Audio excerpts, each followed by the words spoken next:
Hello दोस्तों, आपका स्वागत है आपके YouTube channel Gurukul study hub में। आज इस वीडियो के माध्यम से प्रोफेसर पांडे सर केमिस्ट्री का लेक्चरर देने वाले हैं।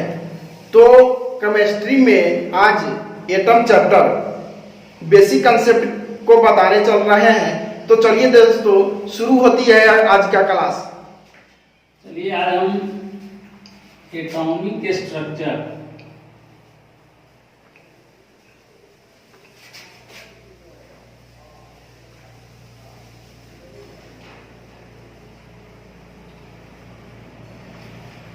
एटॉमिक स्ट्रक्चर चैप्टर परमाणु संरचना पर बात करेंगे, क्योंकि केमिस्ट्री को पूर्ण रूप में समझने के लिए एटॉमिक स्ट्रक्चर और केमिकल बॉन्ड ये दो चैप्टर ऐसा है कि अगर इसको हम नहीं समझते हैं तो सर पटक के मर जाएंगे, फिर केमिस्ट्री हमको समझ में नहीं आएगा।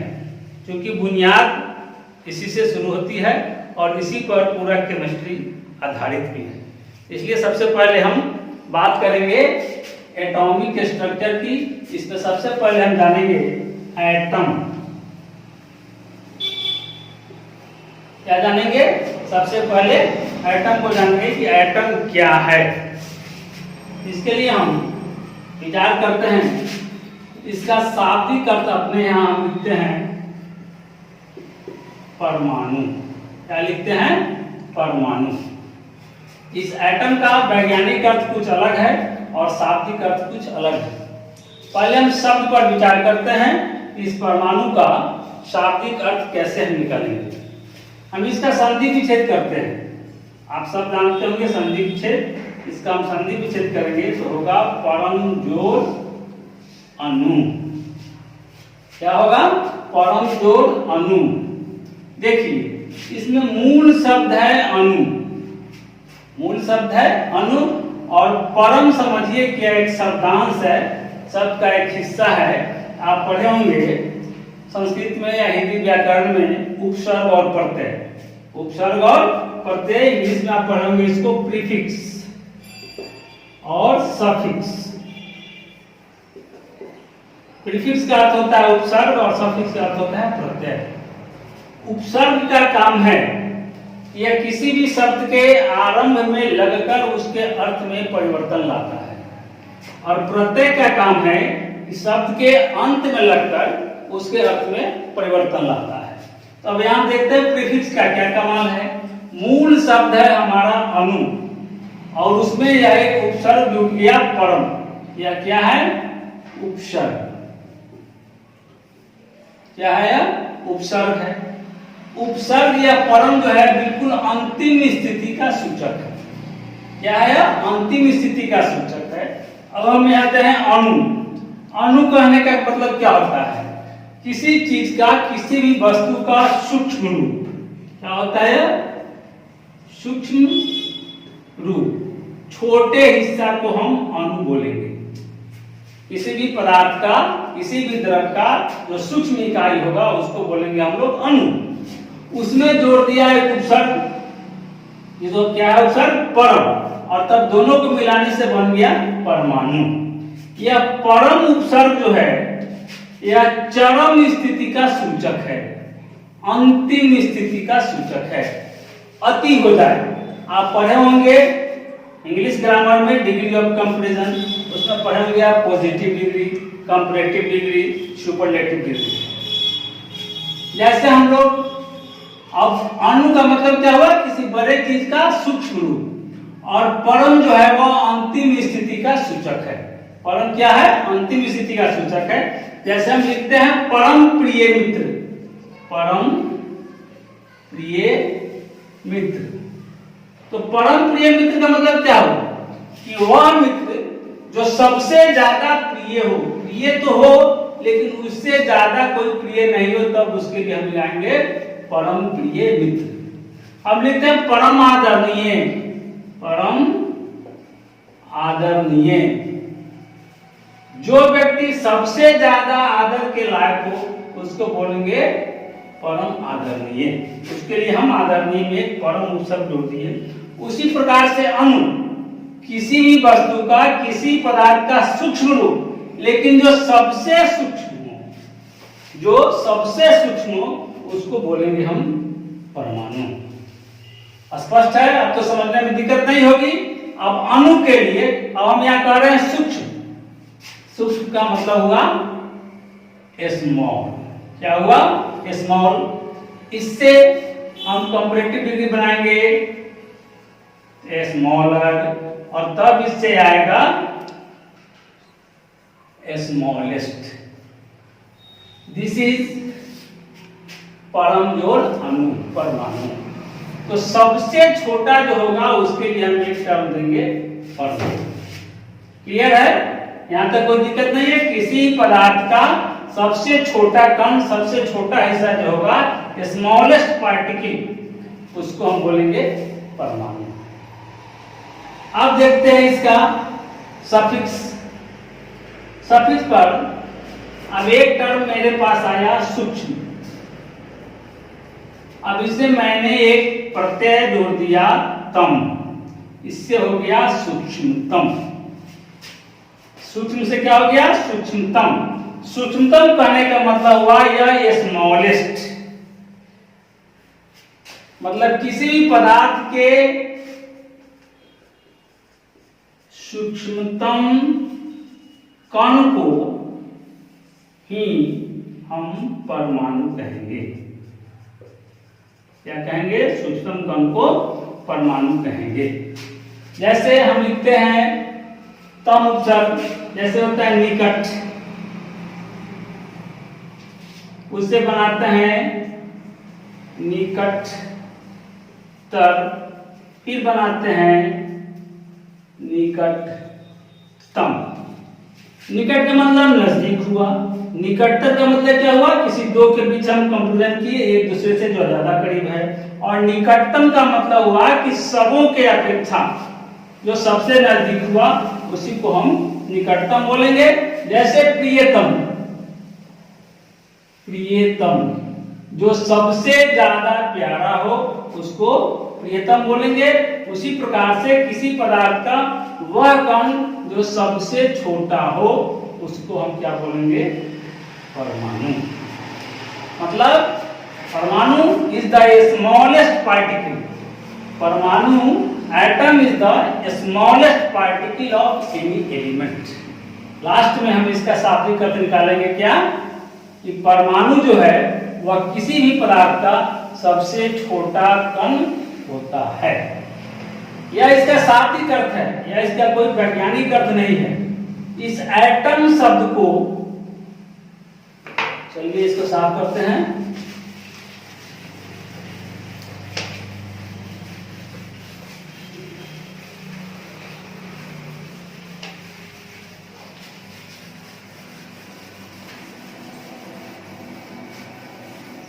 साफ कह के लिखते रहिए, इधर उधर ज्यादा लिखने की क्या जरूरत है, साफ करते रहिए। अब देखिए यह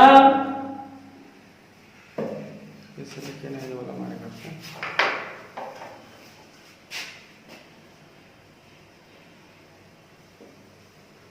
परमाणु, इस परमाणु शब्द का तो हमने शाब्दिक अर्थ देखा, लेकिन इस परमाणु शब्द को इस पूरे दुनिया में आज से लगभग 600 BC पूर्व एक भारतीय ऋषि थे जिनका नाम था कणाद। क्या नाम था? कणाद। कणाद ने पदार्थ के बनावट के विषय में एक कल्पना दी, एक धारणा दी, एक हाइपोथेसिस दिया, जिसको हम लोग थ्योरी ऑफ डिसकंटिन्यूटी बोलते हैं। क्या बोलेंगे इसको? कणाद ने दिया थ्योरी ऑफ डिसकंटिन्यूटी, असत्यता का सिद्धांत। असत्यता का सिद्धांत। सबसे पहले कणाद नामक ऋषि ने पूरे दुनिया को यह बताया कि ये परमाणु भी कोई चीज है, दुनिया की कोई भी वस्तु सतत नहीं है, वह असतत है, डिसकंटिन्यू है। लेकिन उनके पास कोई प्रैक्टिकल प्रूफ नहीं था, कोई प्रायोगिक प्रमाण नहीं था, इसलिए उनकी बात वहीं ऋषि की बात ऋषि तक ही हो गई। लेकिन यह मान के चलिए कि आजकल के जो वैज्ञानिक हैं वो पूर्व पहले ऋषि महर्षि ही हुआ करते थे। इसके बाद बहुत सारे वैज्ञानिक आए, आज हम वैज्ञानिक कह रहे हैं उनको अपनी भाषा में, लेकिन पहले उनको फिलोसोफर कहा जाता। जैसे डेमोक्रेटस, उसने भी इस सिद्धांत का, थ्योरी ऑफ डिसकंटिन्यूटी का सपोर्ट किया। और आज जो हम साइंस में विज्ञान की परिभाषा देख रहे हैं, विज्ञान की परिभाषा, विज्ञान में परमाणु को समझ रहे हैं, तो कनाड की मान्यता 100% लगभग सत्य साबित हो रही है। इस परमाणु शब्द को सबसे पहले जे डाल्टन नामक वैज्ञानिक ने एटम के रूप में क्या किया, इसको एटम के रूप में प्रस्तुत किया। कौन था? जॉन डाल्टन ने सबसे पहले इस परमाणु को रूप बदल के नाम दिया एटम। यह एटम शब्द कैसे बना? यह ग्रीक भाषा का एक शब्द है, एटोमस। क्या शब्द है? एटोमस, जिसका अर्थ होता है इनडिविजिबल। इनडिविजिबल मतलब अविभाज्य, which cannot be divided, which cannot be divided, जिसका विभाजन नहीं हो सके, जिसका टुकड़ा नहीं हो सके, जिसका खंडन नहीं हो सके, उसी को बोलेंगे एटोमस। इसी एटोमस शब्द से जॉन डाल्टन ने इस एटम शब्द को प्रस्तुत किया। इसको हम ऐसे लिख सकते हैं, A इक्वल टू मान लेंगे नॉट। एटम से A का मतलब हुआ नॉट, और टॉम का अर्थ हुआ आई डिवाइड, मतलब जिसको हम डिवाइड नहीं कर सकते हैं, बांट नहीं सकते हैं, उसी का नाम दिया जॉन डाल्टन ने एटम। इस एटम शब्द की सबसे बड़ी खासियत यह है कि किसी भी पदार्थ को हम सूक्ष्म से सूक्ष्म करते जाएं, एक समय ऐसा आएगा कि हमको लगेगा कि इसका अस्तित्व समाप्त हो गया। हम उसको अपने ज्ञान इंद्रियों के द्वारा अनुभव नहीं करेंगे, लेकिन फिर भी उसका अस्तित्व कायम रहेगा। हम उसको अपनी नग्न आंखों से इस एटम को नहीं देख सकते हैं। जैसे किसी लोहे के रॉड को अगर फाइल से रगड़ा जाए, रेती से रगड़ा जाए, तो उसके छोटे छोटे कण टूट करके गिरते हैं। फिर उस कण का खंडन किया जाए, फिर उस कण का खंडन किया जाए, तो जा करके उसमें एटम का अस्तित्व आएगा। हम इससे अंदाजा लगा सकते हैं कि कलम की नोक पे लाखों परमाणु को, लाखों एटम को एडजस्ट कर सकते हैं। आप सोचिए, कल्पना कीजिए कि उस लाखों में से एक का अस्तित्व कितना बड़ा होगा, और क्या हम अपने नग्न आंखों से उसको देख सकते हैं? बिल्कुल नहीं। जवाब होगा हमारा नेगेटिव, हम नेकेड आई से एटम को नहीं देख सकते हैं। दूसरी बात यह है कि इसका अपना स्वतंत्र अस्तित्व नहीं होता है। एटम अकेला नहीं रह सकता है। विशेष परिस्थिति में कुछ खास तत्व हैं जिसको हम इनर्ट गैस बोलते हैं। ये 6 हैं, हीलियम, नियॉन, आर्गन, क्रिप्टन, जेनन और रेडॉन। ये 6 तत्व के परमाणु अकेले रह सकते हैं, इनका स्वतंत्र अस्तित्व पॉसिबल है। लेकिन इसको छोड़कर अब तक जितने भी प्रकार के तत्व पाए गए हैं, उसके परमाणु का स्वतंत्र अस्तित्व नहीं होता है, वे कंबाइंड स्टेट में रहते हैं।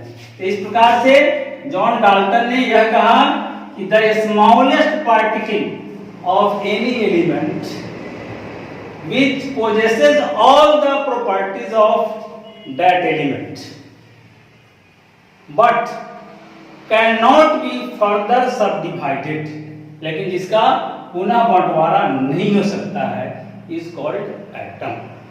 मतलब जैसे हम लोहा को लेते हैं, लोहा के एक बड़े छड़ पे अगर जंग लग सकता है, तो उसका छोटा से छोटा टुकड़ा हो, उसका कितना भी छोटा टुकड़ा क्यों नहीं कर देंगे, उस पर भी जंग लगेगा।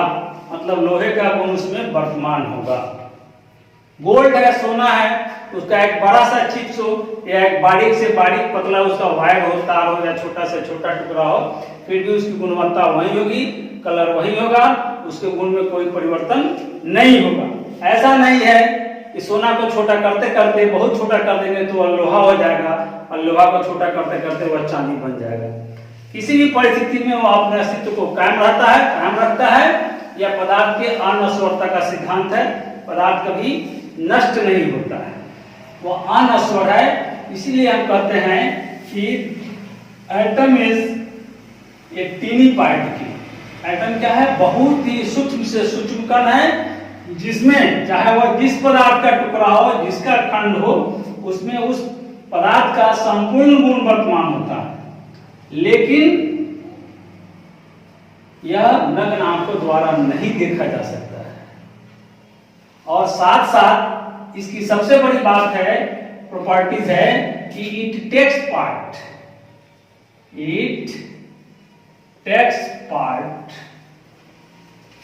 इन केमिकल रिएक्शन। यह रासायनिक प्रतिक्रिया में भाग लेता है।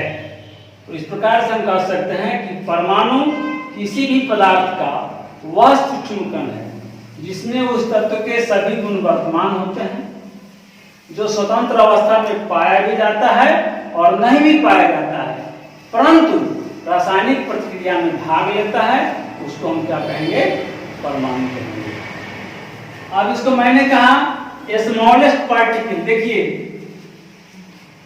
कहने के लिए तो हम यह सबसे छोटा स्मॉलेस्ट आपको इससे पहले बता दिए कि परमाणु जो है वह स्मॉलेस्ट पार्टिकल है, लेकिन यह जानना होगा कि विज्ञान का आधार का इन शब्द की चर्चा कर रहे हैं। तो इससे पहले मैंने बताया कि दिस इज स्मॉलेस्ट पार्टिकल। यह किसी पदार्थ का सबसे छोटा टुकड़ा है, छोटा कण है, लेकिन आजकल अब हम इसको स्मॉलेस्ट नहीं कहेंगे। हम जानते हैं कि आर्ट्स और साइंस ये मुख्य रूप से दो सब्जेक्ट इन दिनों प्रचलन में है। देखिए, तो आर्ट्स का आधार होता है फेथ, विश्वास, और साइंस का विकास तभी होगा जब उसमें होगा डाउट। विज्ञान का आधार है हमेशा शंका और आर्ट्स का आधार है विश्वास। आज तक हम सभी कोई पढ़ते आए हैं कि बाबर का बेटा हुमायूं था, हुमायूं का बेटा अकबर था, अकबर का बेटा ये था वो था। इसमें कभी किसी ने कोई संशोधन नहीं किया, आंख मूंद करके रट्टा मार पढ़ते चले आए। लेकिन विज्ञान में ऐसा नहीं है। विज्ञान में आज जो बात कही जाती है वह कल उसका खंडन किया जा सकता है, कल उसको गलत साबित किया जा सकता है। आज तक हम वही बात बताएंगे जो हम आज तक पढ़े हैं, आज तक जो उपलब्ध है। लेकिन अभी हजारों लाखों वैज्ञानिक पूरे दुनिया में नई नई खोज में डिस्कवरी करने में लगे हुए हैं। हो सकता है कि आज इसका खंडन कर दिया जाए। जैसे साधारण सा उदाहरण है कि पहले हम लोग जानते थे कि सूर्य पृथ्वी की परिक्रमा करता है। बहुत दिन तक लोग मान के चलते रहे कि सूर्य पृथ्वी के चारों ओर घूमता है, लेकिन बाद में क्या हुआ? हमारे सतत प्रयास के बाद जानकारी मिले कि नहीं, सूर्य स्थिर है, वह परिक्रमा नहीं करता, वह नहीं घूमता है, बल्कि पृथ्वी उसके इर्द गिर्द घूमती है, चक्कर काटती है। इस प्रकार से यह विज्ञान की उपलब्धि है कि प्रकृति के रहस्य को, उलझे हुए रहस्यों को वह बार बार सुलझाने का काम करता है। हम सभी देखते हैं कि एक दवा निकलती है कि पेट के दर्द के लिए ये बहुत मुफीद दवा है, कुछ दिनों के बाद पता चलता है कि सरकार ने उसको बैन लगा दिया। क्यों भाई? वह दवा दर्द को तो शांत करता है लेकिन नुकसान ज्यादा है। लेकिन जिस समय दवा की खोज की गई उस समय तो वह दवा बहुत कारगर है, लेकिन बाद में साइंस ने पता लगाया कि नहीं ये हार्मफुल है, तो उसको बंद कर दिया जाता है। उसी प्रकार से यह पहले विश्वास किया गया कि यह स्मॉलेस्ट पार्टिकल है, सबसे छोटा कण है, लेकिन धीरे धीरे साइंस का और डेवलपमेंट होता गया, नए नए चीजों की खोज हुई, जिसमें एक बहुत ही क्रांतिकारी खोज हुआ, एक्सरे।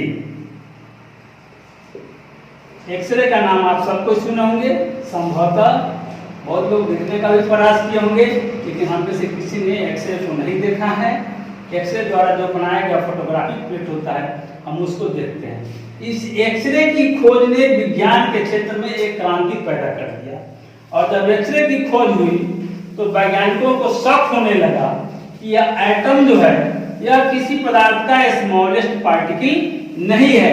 कहने का मतलब इस एटम का भी खंडन किया जा सकता है, इसको भी डिवाइड किया जा सकता है, और इसके डिविजिबल होने का सबसे सटीक और काफी स्ट्रॉन्ग प्रमाण मिला। कैसे?